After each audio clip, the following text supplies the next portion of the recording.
Hello students of class 9th. Our topic is biofalling, lecture 3.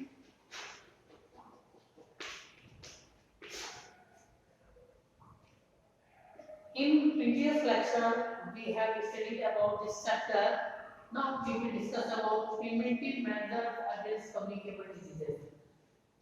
पिछले chapter में हमने पढ़ा था इन्फेक्टिशियस डिजीजेस के बारे में, वो क्या होती हैं। अब हम पढ़ेंगे प्रिवेंटिव मेजर्स के बारे में कि कम्युनिकेबल डिजीज या इन्फेक्टिशियस डिजीज जो है इनसे प्रिवेंशन कैसे करनी है, इनसे बचाव कैसे करना है। तो how we can prevent ourselves from these diseases, इसके बारे में हम स्टडी करेंगे इस टॉपिक में।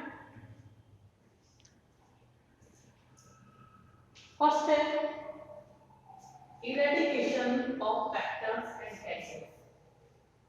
To control any communicable diseases, we have to eradicate the vectors or carriers that spread the diseases. जैसे अगर हम बात करें पिछले 3-4 साल पहले गोरखपुर साइड में जो बच्चों की डिजीज हो रही थी, जिससे बहुत सारे बच्चों की एक लार्ज स्केल पे डेथ हो रही थी हमारे उत्तर प्रदेश में, तो वो एक प्रकार की कम्युनिकेबल डिजीज थी और उसका कोई भी कारण या उसका कोई पर्टिकुलर ट्रीटमेंट नहीं पता था। लेकिन पिछले 2 सालों से वो डिजीज बिल्कुल गायब हो चुकी है। कोई भी न्यू पेशेंट उस प्रकार की डिजीज का नहीं आ रहा है। तो उसका रीजन क्या है? Reason is eradicate of vectors and carriers of these communicable diseases. इनको संक्रामक रोग कहते हैं, ये संक्रमण से फैलते हैं। तो ऐसे संक्रामक रोग जिनके वेक्टर्स वो ऑर्गेनिज्म है जो in disease causing micro organism को कैरी करते हैं वन इन्फेक्टेड पर्सन से हेल्दी पर्सन में, जैसे कि मॉस्किटो, और इनको कैरियर्स भी कहते हैं। तो इनका इरेडिकेशन करना जिससे कि कम्युनिकेबल डिजीजेस जो है वो स्प्रेड ना हो, ये फैले ना। जैसे अभी कोरोना आया कोविड-19, तो कोविड-19 से बचने का तरीका ही ये है। अभी स्टार्टिंग में सितंबर के महीने में पर डे लगभग about 1 lakh people daily infected हो रहे थे। आज वही संख्या 45,000 55,000 के आसपास है, 20-50% हो गई है। What is the reason? Reason is that कि जो संक्रमण फैल रहा था, इन्फेक्शन कम्युनिकेट हो रहा था, कम्युनिकेबल डिजीज है ये, उसको रोक दिया गया। कैसे रोक दिया गया? या तो इसका जो इरेडिकेशन है, वेक्टर से उस कैरियर से उसको खत्म कर दिया गया। तो इस कोरोना डिजीज में जो मेन वेक्टर है, कैरियर है, वो ह्यूमन टू ह्यूमन फैल रहे थे।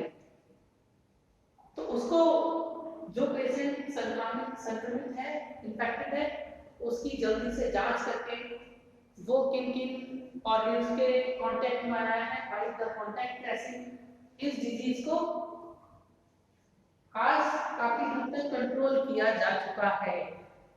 New patients day by day कम होते जा रहे हैं, क्योंकि जो पेशेंट ट्रेसिंग हिस्ट्री है वो पूरा पता कर लेते हैं कि आप किन-किन के कांटेक्ट में आए थे, और उन सभी लोगों की चेकअप हो जाते हैं। जो संक्रमित है उसको आइसोलेट कर दिया जाता है।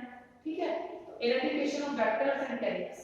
सेकंड है इम्यूनाइजेशन और वैक्सीनेशन। आज भारत पोलियो मुक्त हो चुका है। भारत में पोलियो पेशेंट अब नहीं है, क्योंकि पोलियो भी एक कम्युनिकेबल डिजीज है जो कि पोलियो के वायरस द्वारा बनती है। तो इसके लिए प्रॉपर वैक्सीनेशन प्रोग्राम चलाया गया। पोलियो की जो वैक्सीन है, इसकी सभी को प्रॉपर नियमित अंतराल पर इनकी जो वैक्सीन है, ओपीवी कहते हैं इसको, ओरल पोलियो वैक्सीन, वो पेशेंट को लगातार भारत में पूरा इसको एरेडिकेट करने के लिए एक प्रोग्राम स्टार्ट किया। उसके लिए अवेयरनेस प्रोग्राम चलाए, जगह जगह पे इनके पोलियो वैक्सीन प्लान के लिए सेंटर बनाए, घर घर जाके बच्चों को ढूंढ के पोलियो वैक्सीन पिलाएंगे, जिसका नतीजा ये हुआ कि वर्ल्ड में तो ये डिजीज है, लेकिन भारत में ये बिल्कुल इरेडिकेट खत्म हो चुकी है। तो प्रॉपर वैक्सीनेशन के द्वारा भी कम्युनिकेबल डिजीज को खत्म किया जा सकता है। भारत ने नेक्स्ट टारगेट बनाया है कि ट्यूबरक्लोसिस को भारत से खत्म करना है। तो ये कैसे होगा?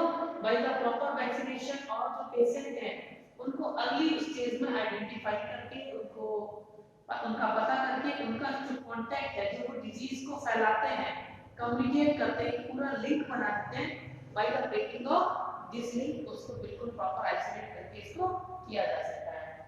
Next method is proper and safe water, क्योंकि बहुत सारी बीमारियां जो हैं वो कंटेमिनेटेड फूड एंड वाटर के द्वारा होती हैं, इसलिए इन बीमारियों से प्रोटेक्ट करने के लिए जो प्रॉपर फूड एंड वाटर है, मतलब जो वाटर सप्लाई है वो बिल्कुल क्लीन वाटर होना चाहिए। अगर वाटर में किसी प्रकार का भी कंटेमिनेशन होगा तो फिर इससे जो बीमारियां हैं, टाइफाइड वगैरह और जो पोलियो वगैरह, इनके होने के चांसेस रहेंगे। नेक्स्ट है पर्सनल एंड कम्युनिटी हाइजीन। जैसे कि अभी मैंने आपको गोरखपुर का केस बताया था कि गोरखपुर में जो बच्चों का जो था डिजीज जापानीज इंसेफेलाइटिस, तो वो पूरा उस क्षेत्र की बीमारी थी, गोरखपुर साइड में ये डिजीज होती थी। तो सरकार ने क्या किया, उस डिजीज को प्रॉपर वहां पे जो पर्सनल एंड कम्युनिटी हाइजीन के प्रोग्राम स्टार्ट किए, उस क्षेत्र में साफ सफाई का विशेष ध्यान रखा, जिससे कि उस क्षेत्र में जो संक्रमण फैलता था और ये जब बीमारी आती थी, इसकी जो एक स्टेज आती थी, तो बहुत सारे हजारों बच्चे उनकी डेथ होती थी उस फेज में। तो संक्रमण फैलाने वाली जगह को proper personal and community hygiene किया गया, वहां के लोगों को अवेयर किया गया, संक्रमण के जो एजेंट्स हैं, बैक्टीरिया हैं, कैरियर्स हैं, उनको खत्म कर दिया गया और इस बीमारी पे काबू पा लिया गया। नेक्स्ट है sterilisation of articles used by patients in hospitals. Whenever we go to doctors, जो डॉक्टर्स इक्विपमेंट यूज करते हैं, जैसे दांतों के डॉक्टर हो गए या कोई भी surgical instrument, after the surgery उसका प्रॉपर स्टरलाइजेशन होना चाहिए। जो भी इक्विपमेंट यूज हुए हैं अगर, तो उनका प्रॉपर स्टरलाइजेशन होना चाहिए, उनको एक प्रॉपर सैनिटाइज किया जाना चाहिए। प्रॉपर स्टरलाइजेशन का मींस होता है उनको जर्म्स फ्री करना। Next isolation of patients from healthy person, patient from healthy person. Isolation जैसे कोरोना में है, क्या है इसमें कि जो पेशेंट जिसको कोरोना हुआ है उसको बिल्कुल फैमिली से, सोसाइटी से उसको अलग कर दिया जाता है, सो दैट वो फर्दर हेल्दी लोगों में ये बीमारी को कम्युनिकेट ना करे। इसको कहते हैं isolation of patient from healthy person. किसी को टीबी ट्यूबरक्लोसिस है और अगर वो सामान्य लोगों के साथ मिलेगा, खाएगा, पिएगा, तो ये डिजीज हेल्दी पर्सन में ट्रांसमिट हो सकती है और फिर इसका पूरा एक चेन बनता जाएगा और ये डिजीज एक लार्ज स्केल पे पहुंच जाएगी। तो ये हो गया आइसोलेशन ऑफ पेशेंट, ये कोरोना में बहुत इंपॉर्टेंट रहा है। उसी में पर्सनल एंड कम्युनिटी हाइजीन भी है।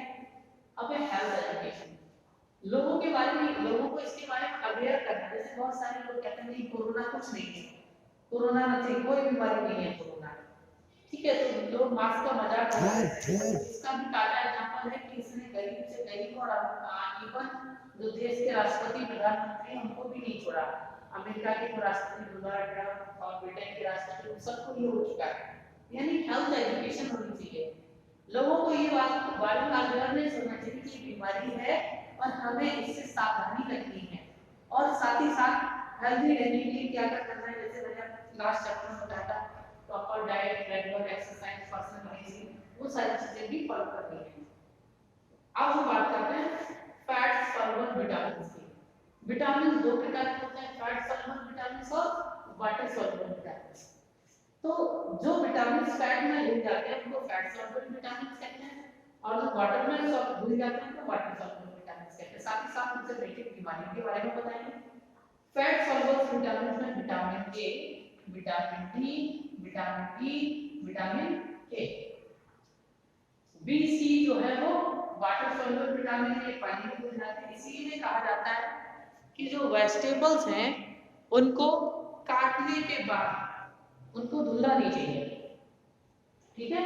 अगर हम ऐसा करेंगे तो जो उनमें वाटर सॉल्युबल विटामिन है वो वॉश हो जाएंगे और हमें वो नहीं मिलेंगे।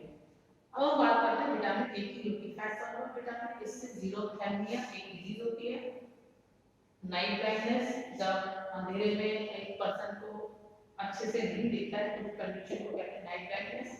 और कैरेटो मलेशिया, ये विटामिन ए की कमी से ये बीमारियां होती हैं। विटामिन डी बच्चों में रिकेट्स होता है।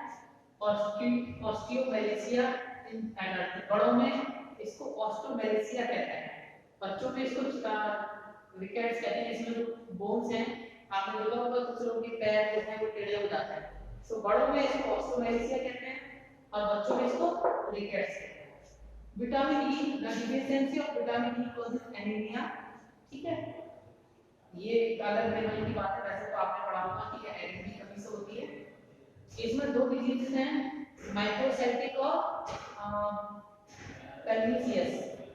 माइक्रोसाइटिक ये आयरन की कमी से होती है। Microcytic anemia is caused by the deficiency of iron in our diet, and pernicious anemia is caused by vitamin B12 in our diet. Next is vitamin K. Vitamin के इससे ब्लीडिंग डिजीज हो जाती है अगर विटामिन के की कमी हो जाए। तो विटामिन के इज ब्लड क्लॉटिंग, ये ब्लड क्लॉटिंग में हेल्प करता है। अब हम बात करेंगे पीईएम। पीईएम का full form, PEM is protein energy multiplication. Protein energy multiplication, इससे बना है P for protein, E for energy और एम फॉर मल्टीप्लिकेशन। ये दो प्रकार की डिजीजेस होती हैं, क्वाशरकोर और मारासिस। ये बीमारियां छोटे बच्चों में होती हैं, लगभग 1 साल से लेकर 5-6 साल तक के बच्चों में ये बीमारी होती है। तो क्वाशरकोर क्या है? क्वाशरकोर में it is a protein deficiency disease.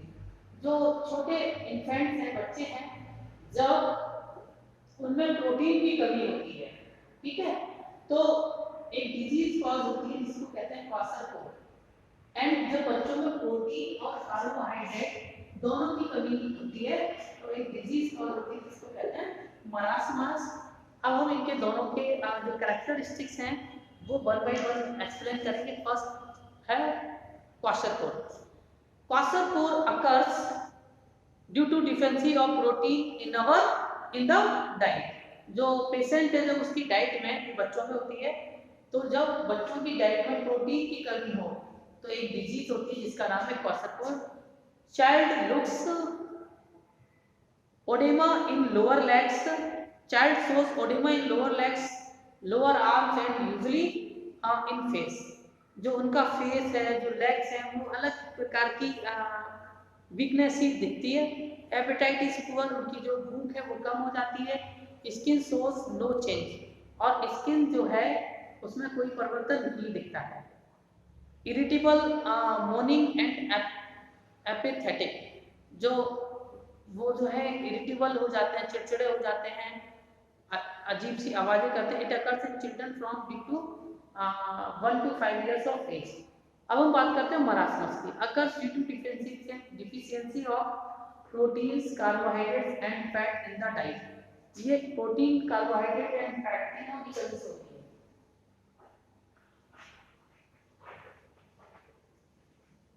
Protein, carbohydrate and fat की कमी से होती है। इसमें कोई स्वेलिंग नहीं आती। जैसे क्वाशरकोर में क्या है कि स्किन में, पैरों में और उसके जो आर्म्स हैं, फेस पे एक स्वेलिंग आ जाती है, चिकनापन आ जाता है स्वेलिंग की वजह से। तो मरासमस में ऐसा कुछ भी नहीं होता है। एपेटाइट यूजुअली गुड, भूख सामान्य रहती है। स्किन इज फ्लैकी, स्किन जो है वो उस पे जैसे कि ओल्ड लोगों की हो जाती है वैसी हो जाती है, विद डिफ्यूज पिगमेंटेशन, और उन पे पिगमेंटेशन आ जाता है। क्वाइट एंड एपेथेटिक, ऐसे बच्चे शांत रहते हैं। It occurs in infants up to 1 year of age। ये इन्फेंट से लेके 1 साल तक के बच्चों में होती है। इसमें होती है इन्फेंट से 1 ईयर बच्चों होती है, और ये 1 to 5 ईयर के बच्चों होती है। ठीक है, thank you. We will discuss इस टॉपिक में कुछ सर्टेन डिजीज बची हैं जिनके बारे में प्रिपरेशन, उसको हम लोग नेक्स्ट वीडियो में देखेंगे। Thank you. होप आप लोग पढ़ रहे होंगे और नोट्स बना रहे होंगे।